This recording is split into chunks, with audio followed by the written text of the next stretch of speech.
Bonjour. Alors aujourd'hui, nous allons parler d'un oligo-élément important qui, pour moi, est mal utilisé et qui surtout peut faire des dégâts si on le conseille mal. Aujourd'hui, je vais prendre quelques minutes pour vous parler de l'iode. Alors l'iode, c'est un oligo-élément, donc on le retrouve dans le fameux tableau de Mendeleïev. Et dans ce tableau, il va se trouver bien à droite, dans la colonne, où on va retrouver le brome, par exemple, où on va retrouver le chlore, où on va retrouver également le fluor. Pourquoi je vous parle du tableau de Mendeleïev? En fait, le but n'est pas de faire de la chimie ou de la biochimie. Le but, c'est juste d'essayer de réfléchir aux choses qui sont importantes pour comprendre comment fonctionne le corps et pourquoi on doit se complémenter, pas se complémenter, pourquoi c'est dangereux, pourquoi c'est pas dangereux, etc., etc. Et donc, dans ce tableau de Mendeleïev, donc on retrouve tous les éléments que je viens de vous citer. Nous sommes dans la partie halogénée. Qu'est-ce que ça veut dire? Un halogéné, c'est quelque chose qui va s'évaporer. Quelque chose que vous connaissez bien, par exemple, c'est le chlore. Quand vous allez à la piscine, vous sentez bien l'odeur du chlore. Si vous avez une piscine chez vous, vous la sentez bien. Lorsque vous ouvrez l'eau du robinet, vous sentez bien l'odeur de chlore. Et d'ailleurs, on conseille, petite parenthèse, de laisser le chlore s'évaporer lorsque vous buvez l'eau du robinet pour éviter de mettre, entre guillemets, de l'eau de javel dans votre corps en permanence. Eh bien, l'iode fait partie de cette tranche de tableau, de cette colonne, et c'est donc un halogéné. Ça veut donc dire que l'iode est volatile. Donc, attention lorsque vous achetez des compléments alimentaires à base d'iode. Nous allons pouvoir trouver de l'iode dans le sel de table. Ça, jusque-là, évidemment, vous y auriez pensé. Attention, parce que c'est un halogéné. Donc, il est nécessaire que votre salière soit close pour éviter que cet iode s'évapore. Et on a besoin d'avoir une iode naturelle qui a tendance plutôt à venir du monde marin. On va voir où est-ce qu'on en trouve. Donc, le sel de la boîte bleue avec l'animal marin dessus où c'est écrit enrichi en iode, vous n'avez plus d'iode à l'intérieur puisque chaque fois que vous ouvrez votre salière, vous évaporez l'iode qui est à l'intérieur. En sachant que c'est de l'iode chimique qui est rajouté sur un sel qui vient de la mer, qui normalement devrait être iodé, mais qu'on a raffiné pour qu'il devienne blanc, pour qu'il arrête d'être collant, parce que c'est ce que le consommateur demande, et on rajoute de l'iode artificiel. Donc ne comptez pas sur votre sel de table pour réussir à prendre de l'iode. Où est-ce qu'on va trouver de l'iode? Évidemment, tout ce qui revient de la mer. Donc les fruits de mer, bien sûr, et notamment les fruits de mer qui ne sont pas cuits.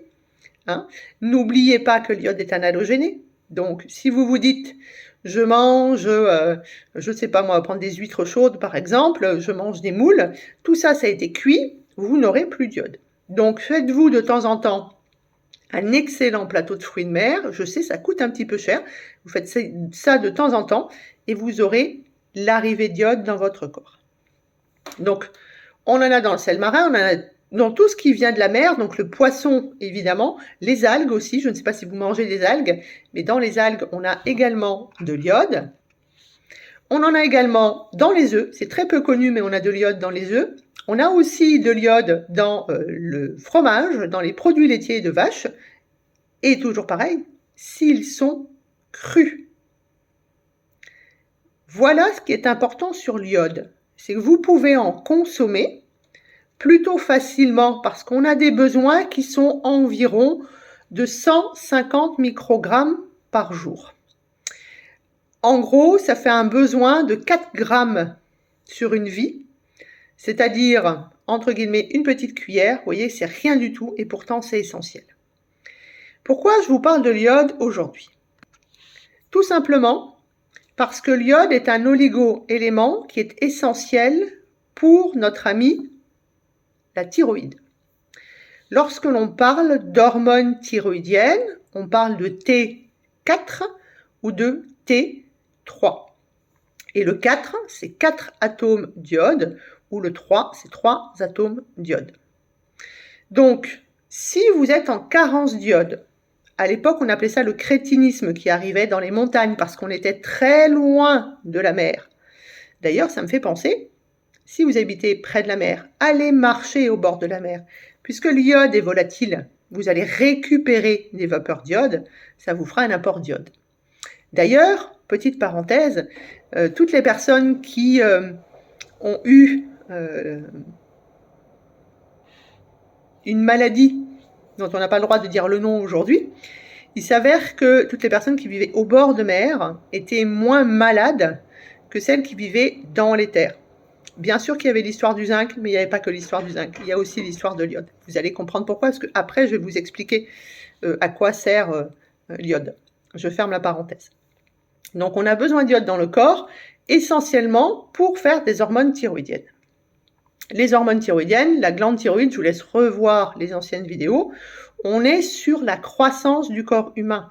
Toutes les cellules du corps ont besoin d'iode pour grandir. Donc, à partir du moment où vous manquez d'iode, où vous êtes en carence d'iode, parce que vous avez une alimentation ultra transformée, parce que vous avez une alimentation qui est beaucoup trop chauffée, cuite, vous perdez l'iode. Si en plus vous n'en amenez pas de manière régulière, vous pourriez être en carence d'iode. Et je dis bien vous pourriez, parce que ça va être le but de ma vidéo justement, de vous expliquer un petit peu tout ça. Donc, mon iode, que je vais assimiler pendant ma digestion, ça veut donc dire qu'il faut que j'ai une digestion qui soit optimale, il va falloir que j'ai un système digestif qui me permet d'assimiler l'iode, et une fois que l'iode est assimilée, elle va se promener dans le sang, et elle va être, entre guillemets, attrapée, enfermée dans la thyroïde. Parce que la thyroïde se fait des réserves d'iode. Cette iode, elle va donc permettre que vous ne soyez pas fatigué, que vous ayez une bonne thermorégulation, en plus de la croissance. Elle est excellente pour gérer la fatigue du cerveau, la fatigue en général. Donc vous voyez que l'iode est important. Et l'iode va essentiellement être assimilé au niveau de l'intestin, donc ça veut dire qu'il faut que votre intestin soit au taquet, donc il est hors de question de prendre un complément alimentaire à base d'iode si vous n'avez pas un intestin qui est au taquet, parce que du coup, vous jetez l'argent par les fenêtres. Alors, l'iode reste essentiellement dans la thyroïde. C'est donc très difficile de savoir ce que vous avez comme iode dans le corps, sauf si on vous fait une ponction de cellules thyroïdiennes pour savoir combien il y en a dedans, et là, vous saurez ce qu'il y a dans la cellule thyroïdienne que vous avez ponctionnée. Donc, l'iode que vous avez dans le sang est l'iode qui n'est pas dans la thyroïde. Vous me suivez jusque-là? Donc, intérêt d'avoir une prise de sang avec de l'iode dedans. Ensuite, les spécialistes, et ceux qui pensent être spécialistes, demandent souvent de faire une iodurie, c'est-à-dire de regarder l'iode qu'il y a à l'intérieur de votre urine. Si l'iode est dans l'urine, c'est qu'elle a été jetée, entre guillemets, par les déchets, c'est que vous ne l'avez pas assimilée. Ça ne veut pas dire que vous êtes en carence d'iode. Ça veut juste dire que votre corps n'assimile pas l'iode. Et peut-être que votre corps n'assimile pas l'iode juste parce que votre système digestif n'est absolument pas capable de l'assimiler. Les 3/4 des produits qui contiennent de l'iode, sont des produits d'origine animale, qui sont normalement digérés où? Dans votre estomac. Ensuite, notre iode. Je vous ai parlé tout à l'heure de la T4 et de la T3. La T4 est fabriquée à 100% par la thyroïde, si vous avez bien revu, entre guillemets, ou lu mon livre. La T4, elle va avoir la chance de donner naissance à de la T3. On va donc avoir des petits ciseaux, qui s'appellent des désiodases ou des déiodinases, vous les appelez comme vous voulez, parce que c'est de la translation de toute façon, qui vont venir et qui vont couper un atome d'iode pour que cette T4 devienne de la T3. Et bien cet atome d'iode, on va le garder. On va le récupérer. Il va rester à l'intérieur de la thyroïde. Donc, la thyroïde fabrique 100% de T4. On va les découper. Alors, on ne découpe pas dans la thyroïde, on découpe dans le foie, par exemple. On découpe aussi dans les reins, dans le cœur, dans beaucoup d'organes, dans les muscles. Et je vais avoir de l'iode, donc qui va recirculer au niveau du sang et qui va repartir au niveau de notre chère thyroïde. Ensuite, on fabrique quand même 10% à 20% en fonction des lectures de T3 dans le corps, dans le corps de la thyroïde, pardon.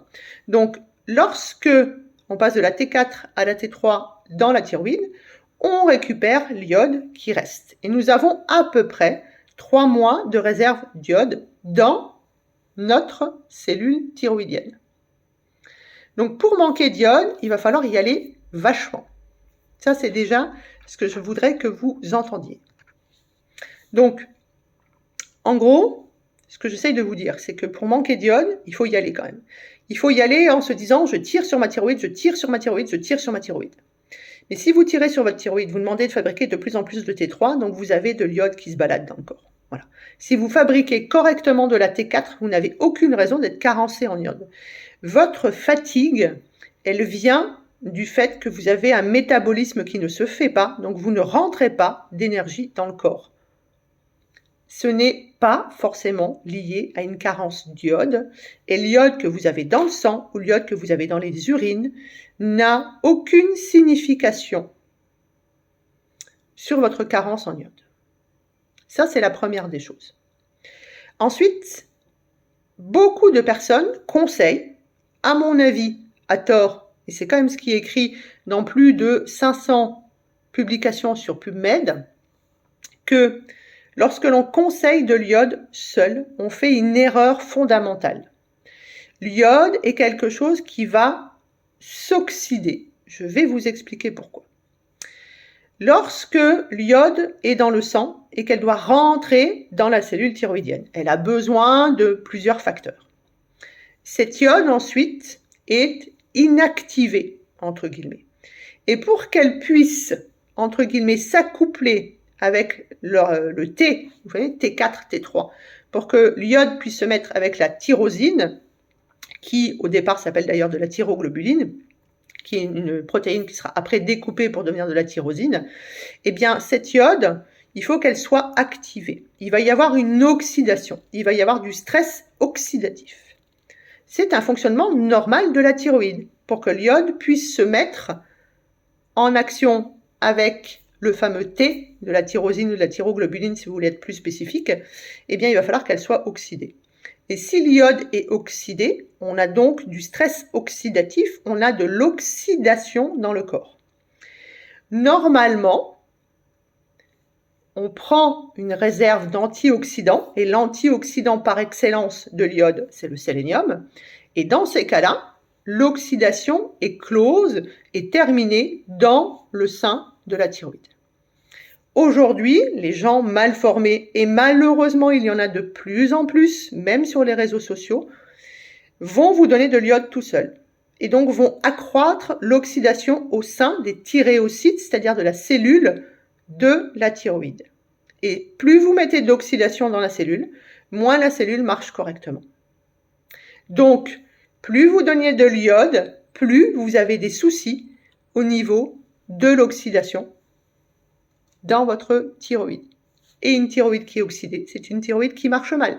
Donc vous prenez de l'iode, vous pensez que ça va aller. Au début, ça aide parce que peut-être, vous n'assimiliez pas correctement l'iode. Donc vous prenez un comprimé ou des sels de Schussler, par exemple, sous forme iodée. Et là, qu'est-ce qui se passe? Vous sentez un mieux. Et puis si on ne règle pas tous les problèmes avant, on va retomber à la même chose alors que vous prenez de l'iode. Et souvent, vous prenez de l'iode à des taux qui sont bien trop élevés, notamment si vous achetez de l'iode des produits américains où on est en milligrammes et pas en microgrammes. Et là, vous allez saturer votre thyroïde et votre thyroïde, elle va s'arrêter de marcher. En gros, c'est ce qui se passait à l'époque quand on avait une thyroïde qui marchait trop. On était en hyperthyroïdie, on saturait la thyroïde avec de l'iode et notamment c'est ce qu'on fait encore dans certains pays, on met une grosse compresse de Lugol. Donc le Lugol, c'est un antiseptique qui contient beaucoup d'iode, et la thyroïde s'arrête de travailler. Donc vous voyez que prendre de l'iode, si vous ne prenez pas de l'iode, déjà, entre guillemets, si vous devez vraiment prendre de l'iode, que vous prenez de l'iode tout seul à des doses qui sont trop élevées, vous risquez d'arrêter votre thyroïde. En plus, vous risquez d'augmenter l'oxydation au niveau de la thyroïde. Alors vous me direz, je mange quelque chose qui contient de l'iode, Nadège. Comment ma thyroïde est capable de faire la différence entre le complément alimentaire et l'alimentation? Lorsque vous prenez un complément alimentaire, c'est quelque chose d'externe qui n'est pas reconnu par le corps de la même manière, parce que ce n'est pas la même formule chimique, même si aujourd'hui certains compléments alimentaires ressemblent beaucoup. Et le corps mettra toujours en priorité ce que vous mangez, ce qu'il est capable d'assimiler facilement par rapport aux compléments alimentaires. Je ne dis pas que les compléments alimentaires ne sont pas bons, attention, c'est pas du tout ce que je dis. Je dis juste, faites attention à ce que vous prenez comme complément alimentaire. L'alimentation sera toujours priorisée sur le complément alimentaire par rapport à ce que vous allez manger. Ensuite, lorsque vous mangez un aliment qui contient de l'iode, donc je vous ai cité par exemple, on peut dire l'emmental par exemple ou le parmesan, il y a le sel évidemment. Je vous ai parlé de tous les produits qui viennent de la mer, je vous ai parlé aussi des algues. Tous ces produits-là contiennent des antioxydants. Donc, il va y avoir tamponnage en direct live. Ce qui n'est pas le cas si vous apportez de l'iode en supplément, qui sera tout seul et qui n'aura pas d'antioxydants. Donc, on évite de prendre de l'iode si on ne sait pas. Vous êtes fatigué, ça peut être les surrénales, ça peut être la thyroïde, ça peut être vous manquez de fer, vous avez peut-être pas un sommeil de qualité, vous avez un système digestif qui vous prend toute votre énergie, etc., etc. Donc, on ne résout pas de la fatigue en prenant de l'iode.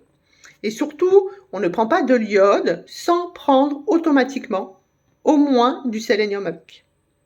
Donc, attention à toutes les personnes qui vous conseillent ou à vous-même qui prenez de l'iode parce que ça peut être, entre guillemets, plus néfaste, tout simplement, de prendre de l'iode que de ne pas en prendre.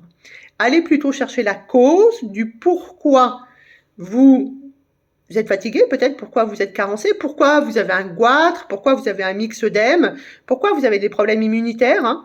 Entre parenthèses, je vous ai dit que l'iode servait donc aux hormones thyroïdiennes, c'est quasiment son seul but. Mais l'iode, c'est aussi un très grand booster d'immunité. Alors, pas booster d'immunité, c'est plutôt quelque chose qui travaille sur avec le système immunitaire, puisque, je vous donne un exemple, lorsqu'on est soignant, on désinfecte avec un produit qui s'appelle de la bétadine, qui va contenir de l'iode.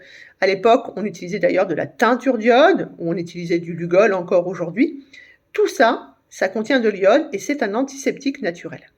Donc, lorsque vous pensez que vous êtes fatigué, lorsque vous pensez que vous avez un problème de système immunitaire, lorsque vous avez un goitre, lorsque vous avez un myxœdème, lorsque vous avez tous les signes qui sont liés à une hypothyroïdie, allez plutôt chercher la cause de la cause avant de prendre de l'iode.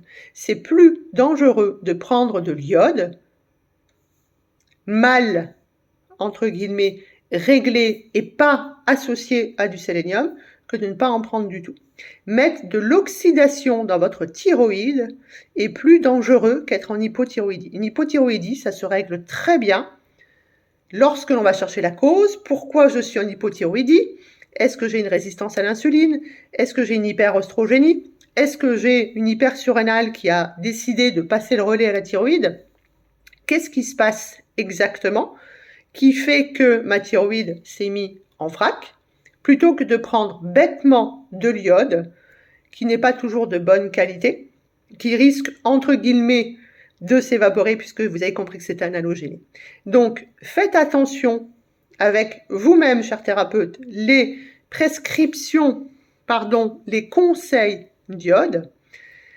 L'iode qu'il y a dans le sang, l'iode qu'il y a dans les urines ne veut pas dire l'iode que vous avez dans votre thyroïde. En général, lorsque on a des chiffres discordants entre T4 et T3, ça peut dire qu'on a une carence d'iode. Ça peut dire, ça ne le dit pas forcément. Donc, partez plutôt sur des une fois que vous avez trouvé la cause de la cause et que vous allez forcément travailler sur cette cause, sinon vous vous souvenez, ça ne sert à rien. On part plutôt sur un complément alimentaire qui va contenir de l'iode naturel, qui n'est pas devenu de la poudre, parce que si c'est devenu de la poudre, qu'est-ce qui va se passer? Ça a été chauffé. C'est un halogéné. Vous n'avez strictement plus rien à l'intérieur. C'est ça qu'il faut entendre. Dans les compléments alimentaires, tout le monde aujourd'hui se lance dans la fabrication de compléments alimentaires, même des gens qui n'ont aucune formation. Je suis notamment des coachs là sur LinkedIn, ils se lancent à deux coachs qui ont fait des formations je ne sais pas où, ils se lancent à fabriquer des compléments alimentaires. Ils n'ont aucune connaissance, aucune. Ils n'ont fait ni pharmacie, ni phyto, ni machin, ils sont coachs. Et donc on retrouve n'importe quoi dans les compléments alimentaires. Je suis désolée, mais un complément alimentaire qui a été chauffé est un complément alimentaire qui n'est plus efficace, et notamment pour tous les halogénés. Et là, on parle de l'iode qui est un halogéné. Donc j'espère que vous allez regarder l'iode d'une manière différente, que vous allez régulièrement manger des fruits de mer, du poisson en ceviche par exemple, que vous allez faire attention d'acheter du sel marin gris. Si jamais ça vous gêne, mettez quelques grains de riz dedans à l'intérieur. Comme ça, il ne va pas coller. Vous fermez bien votre bocal ou votre salière et vous mettez un tout petit peu de sel. Attention, si vous êtes hypertendu, vous avez des maladies cardiovasculaires, bien entendu. Mais prenez aussi des produits laitiers crus. Pensez à un bon fromage cru et vous aurez en plus des prébiotiques, des probiotiques, des ferments lactiques. Donc non, on ne dit pas non à tout le gluten, aux produits laitiers de vache, etc., etc. Je sais que je vous fais sursauter derrière parce que c'est ce que vous avez entendu chez beaucoup de naturopathes. Quand on a un problème de thyroïde, on doit arrêter le gluten pendant longtemps parce qu'il y a un complexe biochimique, il y a ce qu'on appelle un mimétisme. Par contre, sur les produits laitiers, si vous en mangez de temps en temps, ça vous apportera de l'iode. C'est ça qu'il faut entendre. Comme les fruits de mer de temps en temps, comme le poisson de temps en temps. Il y en a aussi un petit peu dans les haricots, dans les épinards, etc., dans ce qui est vert, là où il y a de la chlorophylle. Mais c'est pareil, si vous cuisez trop, vous le perdez. Donc, faites attention à vous, ne croyez pas tout le monde et n'importe quoi, ne prenez surtout pas d'iode tout seul, vous risqueriez de faire beaucoup plus de dégâts que si vous étiez en carence d'iode. J'espère que vous avez tout compris, sinon n'hésitez pas. Il y a un livre sur la thyroïde qui s'appelle La thyroïde, mon troisième ovaire, que vous pouvez trouver largement sur Amazon, mais il y a aussi ma formation, et pourquoi pas la vidéo. Il y a des choses qui sont gratuites, il y a des choses qui sont payantes. Et oui, c'est normal. C'est comme ça s'appelle la vie. C'est ce qui me permet de vous donner du contenu gratuit. Bon alors, vous avez compris, on arrête l'iode, on arrête de prendre de l'iode tout seul, on prend un complément alimentaire de qualité, ou pourquoi pas, on se fait des macérats d'algues, on mange pourquoi pas des algues de temps en temps, on mange du poisson de très bonne qualité de temps en temps, et ne me parlez pas de sushi, qui est une meumeux en barre, mais pensez aussi à tout le reste, un bon bout d'emmental ou un petit peu de parmesan, et vous aurez votre iode.